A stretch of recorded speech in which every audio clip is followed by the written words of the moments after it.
Olá pessoal, meu nome é Gabriela e eu e meu grupo vamos apresentar sobre o melhoramento genético em plantas forrageiras.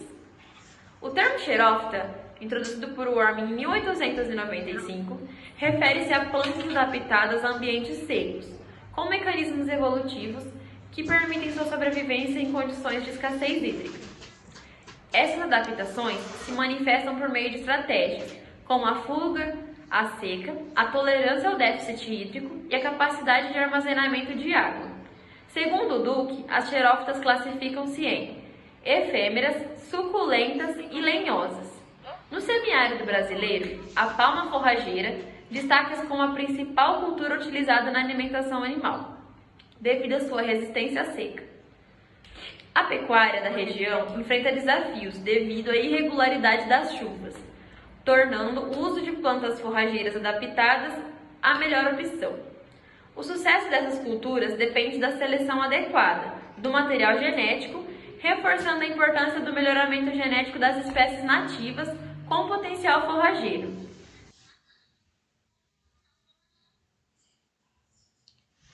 Olá, meu nome é Manuela e eu vou falar um pouco sobre o melhoramento genético de plantas forrageiras xerófitas.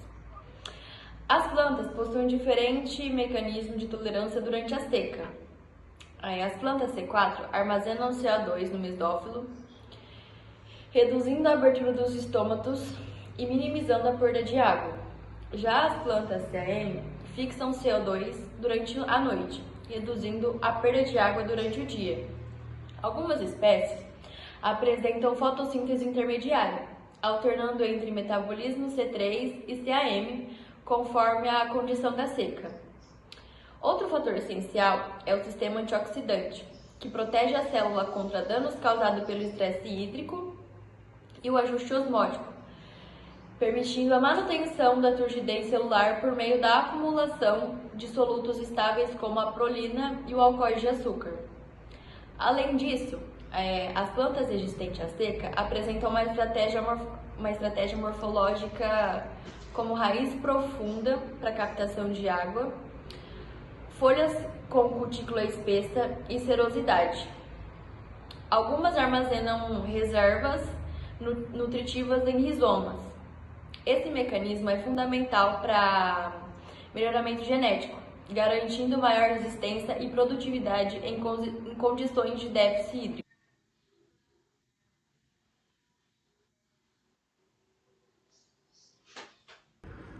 Oi gente, eu vim falar um pouco sobre o melhoramento genético do capim-bufel. O capim-bufel é uma planta muito utilizada em pastagens no semiárido, por ela ser perene. Ela é uma planta que sobrevive por vários anos e é muito resistente à seca. Também ela é uma ótima opção para a alimentação de animais em regiões onde chove pouco.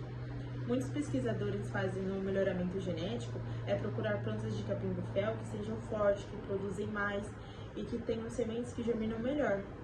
Só que um dos seus desafios é que essa planta ela se reproduz a maior parte das vezes por um processo chamado apomixia, que faz que ela seja igual à planta mãe, sem misturar genes.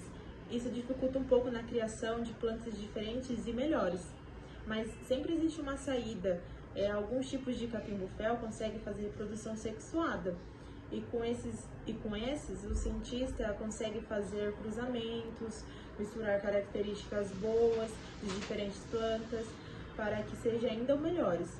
Além disso, ela também é usada em técnicas modernas como biotecnologia e a cultura de tecidos para acelerar esses processos e criar capins que sejam ainda mais resistentes à seca. Olá pessoal, bom dia, boa tarde, boa noite. Eu sou o Cauã e eu vou falar um pouco sobre a palma forrageira, que é uma planta essencial para a alimentação no semiárido brasileiro, devido à sua grande resistência a tempos de seca, estiagem. A palma ela é a planta xerofila cultivada no Nordeste e a principal planta do Nordeste, e ela desempenha um papel muito estratégico na segurança alimentar dos rebanhos durante os períodos de estiagem.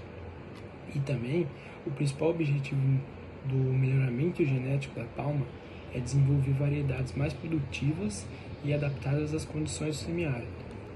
no slide não tem aqui, mas eu dei uma pesquisada e eu achei um instituto que consta isso, que é o Banco Ativo de Germoplasma, mais conhecido como BEG, com mais de 1.400 acessos na Estação Experimental de Arco Verde. Esse banco ele inclui cones nacionais, internacionais e é a base para a geração de novas variedades. O programa do melhoramento que eles utilizam é cultivo experimental, avaliação de características agronômicas, seleção clonal e registros de cultivares junto ao mapa, utilizando o mapa.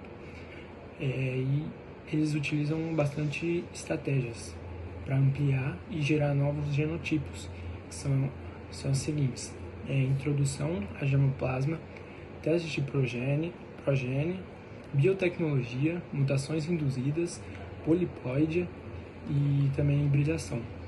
O melhoramento genético dessa forrageira ele é muito essencial para o desenvolvimento sustentável da pecuária no semiárido, com base científica e estratégias também bastante inovadoras. E também é possível garantir maior produtividade e segurança alimentar para o seu rebanho. E é isso, muito obrigado pela atenção. E agora o Kaique vai falar um pouco sobre a forrageira Mandacaru.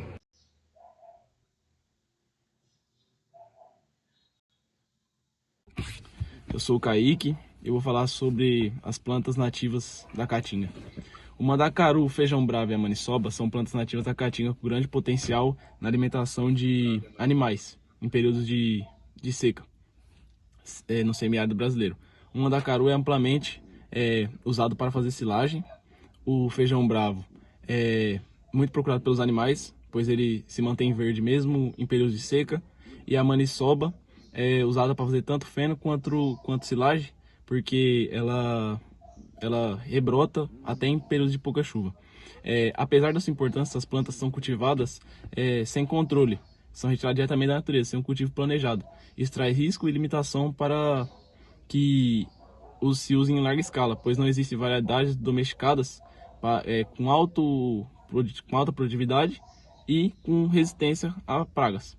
Por isso é necessário iniciar programas de melhoramento genético, como a criação do banco de germoplasma, que ajudaria a reunir plantas de diferentes regiões para avaliação agronômica e nutricional.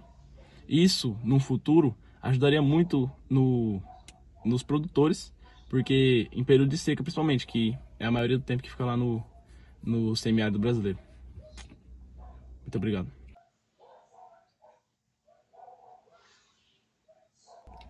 Boa noite, meu nome é Iago. Vou falar um pouquinho sobre o algodão mocó.